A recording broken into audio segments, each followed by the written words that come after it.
Nós somos tão cruéis na abordagem que nós fazemos sobre nós. Somos também cruéis com as abordagens que nós fazemos sobre os outros. Aliás, como nós erramos nessas visões que temos uns dos outros.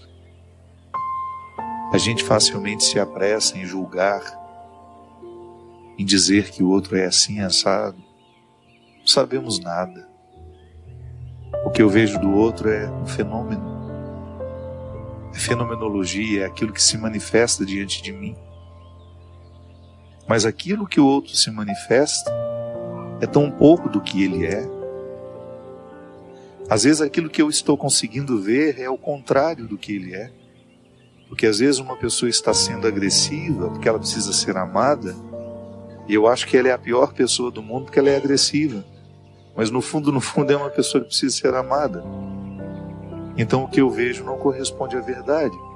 O que eu vejo é apenas um equívoco, um deslize dela em não saber pedir o que ela precisa. Sim, quantas vezes eu peço afeto da pior forma, sendo agressivo, ciumento, possessivo. Seria tão mais honesto, né, eu dizer, olha, eu estou tão necessitado de ajuda, e o outro interpretaria do jeito certo o que eu estou pedindo para ele. Mas às vezes eu chego aos gritos, rejeitando, mandando embora, quando na verdade eu quero que fique, que me ame, que esteja comigo. Então quando eu não sou honesto com o que eu sou, eu prejudico o outro me perceber. Mas eu erro comigo quando eu tenho uma visão distorcida de mim, quando eu me interpreto muito pior do que eu sou.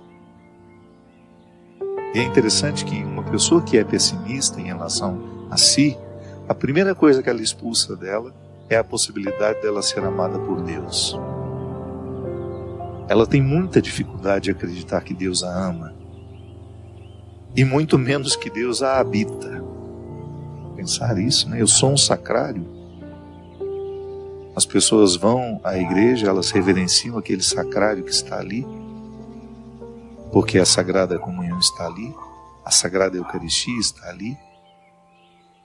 Mas eu passo pelo meu irmão e me esqueço que ele também é um sacrário vivo, ambulante. Tenho respeito pela Eucaristia, mas não tenho respeito pelo meu irmão que trabalha comigo na equipe de liturgia, na equipe de trabalho dentro da igreja. Não tenho reverência pelo ser humano que foi me atender na loja, ou não tive reverência pelo cliente que eu fui atender na loja em que eu trabalho. Que cristianismo é esse que me faz ficar prostrado diante da hóstia consagrada, mas não me leva a estender a mão a um irmão que está do meu lado? Que cristianismo é esse que não me ensina que o respeito pela Sagrada Eucaristia também precisa se desdobrar pelo respeito que eu tenho com as pessoas que convivem comigo? Que não é justo eu não reconhecer essa dignidade, inclusive em mim, de perceber que esse Deus escolheu morar em mim, e que eu vou ficar muito bravo e que eu vou fazer de tudo para que aqueles que querem atentar contra o Deus que me habita não obtenham o seu sucesso.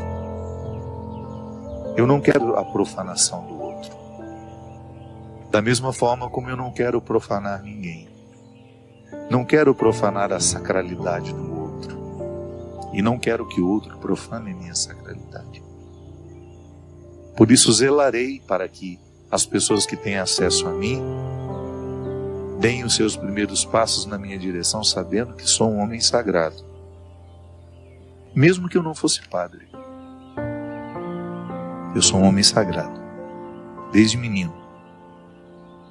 E porque ainda sou padre, tenho uma responsabilidade maior em zelar por essa sacralidade, porque é um dom que Deus me deu. É um dom que eu guardo, que eu cuido todos os dias. E estou cada vez mais atento àquilo que pode ser um atentado à minha sacralidade. Não posso, não tenho direito. Sabe por quê? Porque eu mereço viver isso. Não é porque é uma obrigação que eu reconheço diante de Deus. Não, é um direito que eu tenho.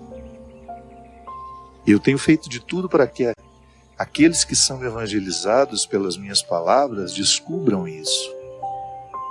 É um direito que você tem sentir-se sagrado e viver como tal.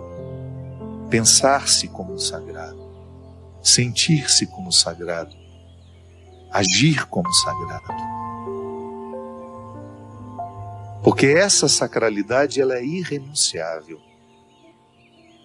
São Paulo já fala numa das suas cartas: os dons de Deus são irrevogáveis. Ele não muda de ideia. Eu derramei sacralidade sobre aquela pessoa, mas ela está vivendo uma vida muito promíscua, vou retirar. Não. Essa vida de promiscuidade pode até fazê-la esquecer que ela é sagrada, mas nunca retira dela a condição de sagrada. Nem melhor, nem pior que ninguém. Apenas você. Com as suas diferenças, com a sua idiosincrasia, com tudo aquilo que é próprio do seu jeito, próprio da sua personalidade, do seu temperamento. Você é você. E é esse ser que Deus ama. Mesmo que eu não ame, Deus ama. Mesmo que eu tenha dificuldades, Deus não tem dificuldade com as suas criaturas.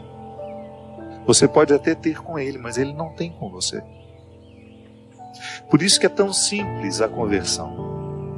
Nós podemos até complicar quando falamos dela, mas conversão é você, num primeiro momento, reconhecer que Deus não tem dificuldade com você. É você que tem com Ele. E que, portanto, quando você sabe que Ele não tem dificuldades com você, você fica mais livre diante dEle. Não é assim que acontece quando você fica livre diante de um amigo? Não é muito mais fácil você corrigir uma postura que lhe faz mal, que lhe retira do direito de viver melhor a vida? Quando você tem um amigo que olha para você, sem dificuldades com você, sem dificuldades com aquele seu jeito? Eu tenho muito mais facilidade de mudar uma conduta a partir de um amigo que não tem dificuldade com os defeitos que eu tenho. Mas eu vou me acomodar porque ele não tem dificuldade com o meu defeito? Não. Mas aos poucos ele vai me contagiando com a oportunidade de modificar as peças do tabuleiro e fazer um jogo mais favorável a mim. Em última instância, minha gente, o viver bem consiste em você julgar bem o jogo da vida, articulando as situações, as pessoas, as oportunidades, tudo aquilo que compõe a sua ambiência existencial. É o exercício de todo dia, voltar a si. Essa música fala do abraço do pai, de um filho que viveu distante, que gastou todos os seus bens e que depois, movido pela certeza de que o pai não tem dificuldades com ele se sente livre para retornar. Porque se ele pensasse que o pai tinha dificuldades com ele não voltaria. Ele pararia nesse medo. Por isso que nós erramos muito como líderes religiosos, quando até bem intencionados, com desejo de ressaltar o pecado e isso e aquilo, a gente coloca no outro essa mentalidade de que Deus tem dificuldade com ele. Quando eu coloco em alguém essa convicção de que ele está muito ruim e de que Deus tem dificuldade com ele, eu estou dificultando essa reaproximação. O que eu prego, o que eu vivo, tudo aquilo que eu faço como padre, precisa ser marcado por essa oportunidade que eu tenho de gratuitamente oferecer ao outro o dom mais precioso que eu tenho.